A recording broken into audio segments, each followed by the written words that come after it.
खुलुमबाय आं सिबिरानि ब्रह्म गोजोन फुंबिलिनि बयनिसिमबो गाहाम हामलायनायखौ जासिहरनाय थाबाय नोंथांमोननि थाखाय आं गोदान खौरां लानानै फैबावबाय अन्नानै भिडिअखौ जोबजासिम नायलांदो आलफानि आखायाव हमजादों आसाम पुलिसनि सासे संगालि आसाम पुलिसनि स्पेशल ब्रान्चनि साब इन्सपेक्टर मानास बरगहाया आलफाजों हमजादों मानास बरगहायखौ आलफाया एरेस्ट खालामनाय मोनसे भिडिअखौ आलफानिफ्राय फोसावदों मानास बरगहाय उफ्रा मुं मुकुट असमा संगालि खालामनो थाखाय आलफायाव हाबदोंमोन भिडिअनि गेजेरजों साब इन्सपेक्टर मानास बरगहाया फोरमायथिनाय बायदिब्ला थांनाय 2021 मायथाइयावनो आसाम पुलिसनि स्पेशल ब्रान्चनि साब इन्सपेक्टराव जइन जादोंमोन आइडि नाम्बारा 8371963421 आलफायाव संगालिनि खामानि मावहैनायनि सिगां आसाम पुलिसनिफ्राय गोबां खेब फावथिना खालामनाय जादोंमोन जाहाथे आलफानि नोजोरा गोग्लैयो थिग बेबायदिनो पुलिसा मानास बरगहायखौ खेबनै खेबथाम एरेस्ट खालामदोंमोन आरो हगारफिनदोंमोन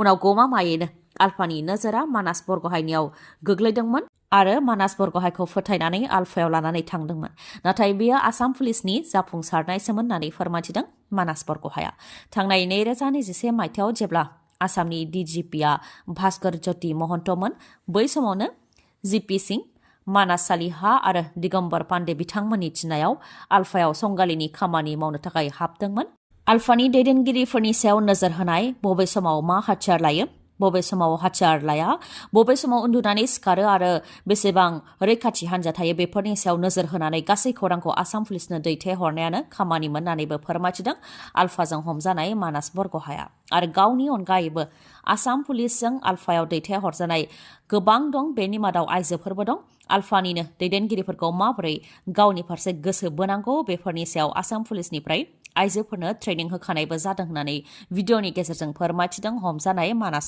बरगहाया सेल्फ हेल्प ग्रुपनि सोद्रोमा आरो नखरफोरनि गेजेराव गिथावना गाग्लोबलायनाय जाथायाव थैदों सासे सुबुङा आरो जोखोम जानो गोनां जादों 11 सुबुंफोरा फोरमायथिनाय बायदिब्ला सेल्फ हेल्प ग्रुपनि 6 आइजोफोरनि मुंखौ दाननानै साहिदुल इस्लाम मुंनि सुबुङा गावनि नखरनि सोद्रोमाफोरनि मुंखौ थिसननानै होनायखौ लानानैनो बे दावरावा जानो मोन्दों बे जाथाया रुपहिहाटनि सानजा लरिरमुगाव जानो मोन्दों मिथिहोनाय बायदिब्ला गामियाव 10 आइजोफोरनि मोनसे सेल्फ हेल्प ग्रुप दंमोन नाथाय आसाम सोरखारनिफ्राय चेक मोननांगौ समाव सेल्फ हेल्प ग्रुपनि 6 आइजोफोरनि मुंखौ दाननानै साहिदुल इस्लाम मुंनि सुबुङा गावनि नखरनि सोद्रोमाफोरनि मुंखौ थिसननानै होदोंमोन बे जाथायखौ लानानैनो मुं दानजानाय नखरनि सोद्रोमाफ्रा खुद्रिदोंमोन बे लेखायैनो जामालउद्दिनाबो साहिदुल इस्लामनि सायाव रागा जोंनायखौ दिन्थिदोंमोन आरो आथिं बुफायनानै होनो थाखायबो हुमखि होदोंमोन साहिदुल इस्लामखौ बे हुमखि होनायखौ लानानैनो साहिदुल इस्लामाबो गावनि हान्जाफोरखौ लानानै जामालउद्दिन आरो बिथांनि नखरनि सायाव गाग्लोबनो थाखाय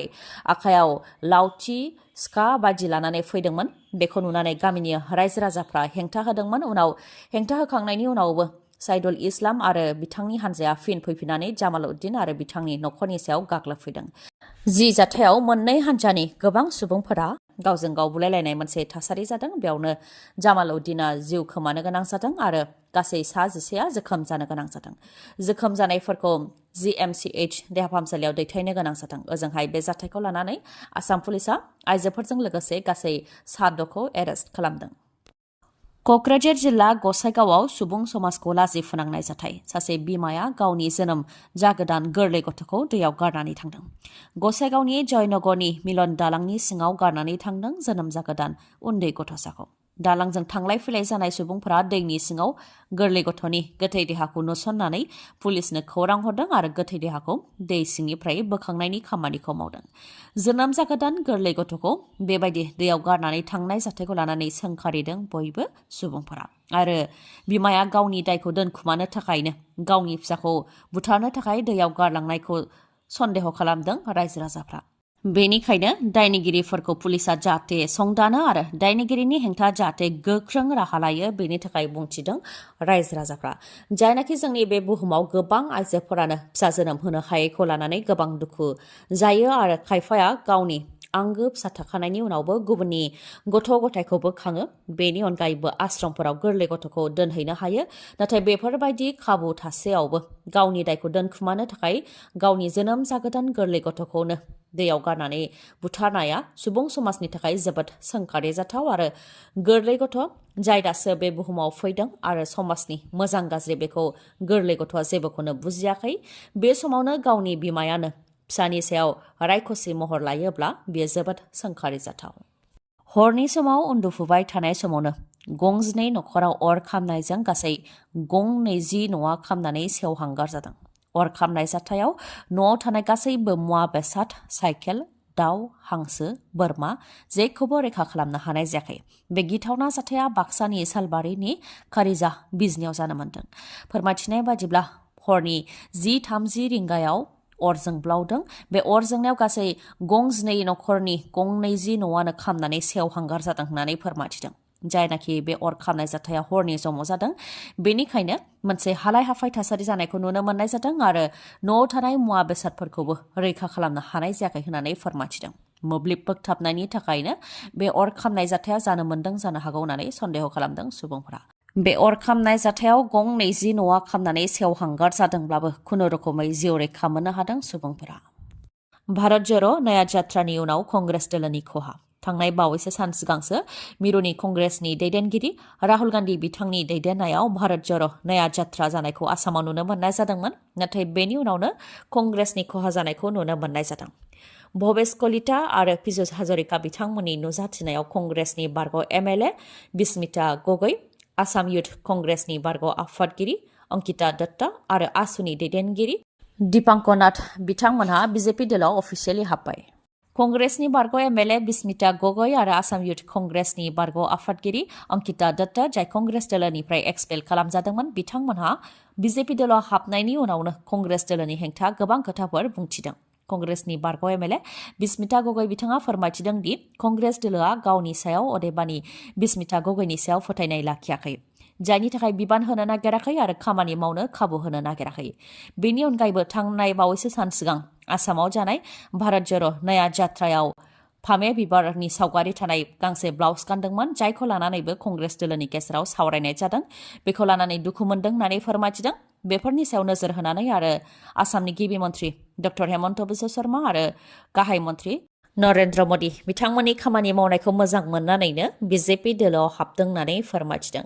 ओजोंहाय आसुनि दैदेनगिरि दीपांकर नाथ बिथाङा बीजेपी दोलोआव हाबनायखौ लानानै सिगांनि आसुनि दैदेनगिरिफोरजों लोगोसे आसाम जातीय परिषद राजखान्थि दोलोनि दैदेनगिरिफोरा गोबां सोंखारिदों।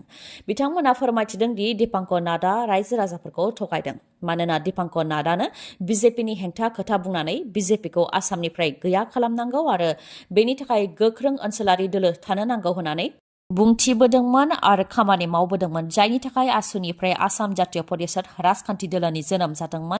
नाथाय बीजेपी दोलोनि हेंथा गोबां खोथा बुंनानै रायजो राजाफोरनो गोबां मिजिं होनायनि उनाव गावनो बीजेपी दोलोआव हाबनायखौ लानानै सोंखारिदों सिगांनि आसुनि दैदेनगिरिफोरजों लोगोसे आसाम जातीय परिषद राजखान्थि दोलोनि दैदेनगिरिफोरा। उदालगुरि जिल्लानि धनस्री बिटिसि बियाबाव UPPL दोलोनि गेदेर सुबुं गौमा हाबाफारि आरो जयनिं हाबाफारि। हाबाफारियाव बाहागो लादों बिटिसिनि गाहाय प्रमद बर'जों लोगोसे लेङाइ गाहाय गबिन्द चन्द्र बसुमतारी आरो मावफुं सोद्रोमा राकेश ब्रह्म। बेनि अनगायैबो गुबुन गुबुन बिबाननि बिबानगिरिफ्रा बे हाबाफारियाव बाहागो लादों। गुबुन गुबुन हारि माहारिनि सुबुंफ्रा बे सुबुं गौमायाव बाहागो लाफैदों होननानै फोरमायथिदों बिटिसिनि गाहाय प्रमद बर'आ। गोबां हारि माहारिनि सुबुंफोर नुजाथिफैनायजों UPPL दोलोआ मोनसे थुलुंगाखांनायखौ मोननो हादों होननानै फोरमायथिदों। लोगोसे बे जयनिं हाबाफारियाव BPF दोलोनिफ्रायबो फैदों, जायखौ बरायो होननानै फोरमायथिदों प्रमद बर' बिथाङा। लोगोसेनो धनस्री बियाबाव UPPL दोलोआ गोख्रों जागासिनो दं होननानै फोरमायथिदों। UPPL दोलोआ गोजोन, खौसेथि आरो जौगानायनि थांखिजों जि खामानि मावगासिनो दं, बेयो मोजाङैनो जागासिनो दं होननानैबो फोरमायथिदों प्रमद बर' बिथाङा। बेनि अनगायैबो जायनाखि बिटिआर गोरोबथा जानाया 4 बोसोर आबुं जाबाय, रन्जन दैमारिजों लोगोसे जोबथेसालियाव जोबथेजानाय बारग' NDAफोरखौ उदां खालामनो थाखाय खामानिखौ सोरखारा मावगासिनो दं होननानै सिगांनि समनिफ्रायनो बुंबोबाय थादों। बेखौ लानानै खौरांगिरिफ्रा प्रमद बर' बिथांनाव सोंथि खालामदोंमोन। बेनि सायाव प्रमद बर' बिथाङा फिननाय होदों दि रन्जन दैमारिखौ उदां खालामनो थाखाय सोरखारा खामानिखौ मावगासिनो दं, नाथाय माखासे आयेन दं, आयेनखौ बारनो हाया होननानैबो बुंथियो प्रमद बर' बिथाङा। नोंथांनाव मोसौ मैसो बोरमा दङबा नोंथाङा सांग्रां जानाया गाहामसै। नोंथाङा दिनैनिफ्राय गावनि मोसौ मैसो आरो बोरमाफोरखौ जानला मोनला लामा सामाफोराव दा एंगारहरसै। नङाब्ला नोंथाङा जुरिमाना होनांनोबो हागौ बा नोंथांनि मोसौखौ प्रशासना दैखांनानै लानानै थांनोबो हागौ। बेनिखायनो नोंथाङा गाव गावनि मोसौ मैसो बा बोरमाफोरखौ जाहाथे लामा सामायाव एंगारहरा बेनि थाखाय सांग्रांथि होदों आरो बे गोदान आयेनखौ लाबोदों गुवाहाटी मिउनिसिपाल कर्परेसन GMC निफ्राय। जायनाखि लामा सामायाव मोसौ मैसो बोरमाफोर थालाबायनायनि थाखायनो गारि मटरफोरा गोबां जाब्रबथाय जानो मोनो। बेनि थाखायनो गुवाहाटी मिउनिसिपाल कर्परेसना बे आयेनखौ लानानै फैदों। राजखान्थियाव जानो हाथावै बा मावनो हायै जेबो खामानि गैया। बेखौ फिन फोरमान होदों बिहारनि गिबि मन्थ्रि नीतीश कुमारा। बिहारनि गिबि मन्थ्रि नीतीश कुमारा खनले सोलायदों गावनि गाबखौ। थांनाय 2015 मायथाइनिफ्राय दासिम 5थि खेबनि थाखाय एलायन्सखौ सोलायदों नीतीश कुमारा। थांनाय 18 दान सिगांसो बिजेपिजों जथाय सोरखार थानायखौ सिफायनानै नीतीश कुमारनि राजखान्थि दोलो JDUआ RJDजों एलायन्स जानानै नीतीश कुमारा फिन बिहारनि गिबि मन्थ्रिनि समायखिराखौ लादोंमोन। दा आरो फिन RJD राजखान्थि दोलोजों एलायन्स एंगारनानै बिजेपिजों एलायन्स जाफिनबाय आरो 9थि खेबनि थाखाय बिहारनि गिबि मन्थ्रिनि समायखिरा लाफिनबाय नीतीश कुमारा।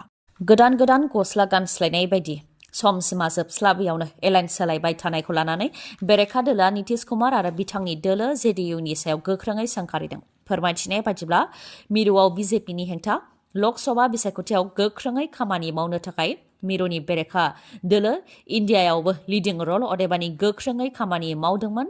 नाथाय माखासे साननि उनावनो गावनि मोखांखौ उल्था खालामदों नीतीश कुमारा आरो RJDजों एलायन्स सिफायनानै फिन बिजेपिजों लोगो जादों। JDUनि आफादगिरि आरो बिहारनि गिबि मन्थ्रि नीतीश कुमारनि बेबायदि गाब सोलायबाय थानाया सोंखारिजाथाव आरो जायनाखि बिहारनि गिबि मन्थ्रिया गावनि गाबखौ सोलायबाय थानानै भट होग्रा रायजो राजाफोरखौ थगायबाय थादों आरो JDU दोलो अदेबानि नीतीश कुमारखौ जाय दोलोआ मोसाहोबाय थादों बिथांमोनखौ रायजो राजाफ्रा निमाहा होनाय नङा आरो बिथांमोननि सायाव फोथायनायबो नङा। जायनि जाहोनाव नीतीश कुमारनि राजखान्थि केरियारआ गोलाव समसिम थानाय नङा होननानैबो बुंथियो बेरेखा दोलोनिफ्राय।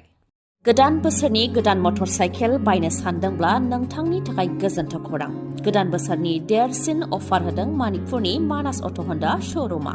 देरसिन अफारानो जाबाय नोंथाङा 4,500 रांसिम केशबेक मोननो हागोन। नंगौ, नोंथाङा 4,500 रांसिम केशबेक मोननो हागोन। बोसोर गोदानजों लोगोसे मागो दमासि फोरबोजों लोब्बा लाखिनानै मोजां अफार होदों मानास अट' हन्डा श'रुमा।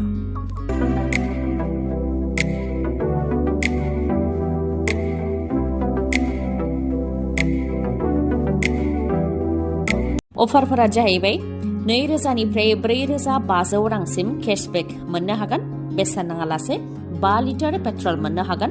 बेसेन नाङालासे 2 हेलमेट मोननो हागोन। लोगोसेनो गोजाम मटर साइकेल बा स्कुटिखौ सोलायनानै गोदान मटर साइकेल बा स्कुटि बायनो हानायनिबो राहा दं।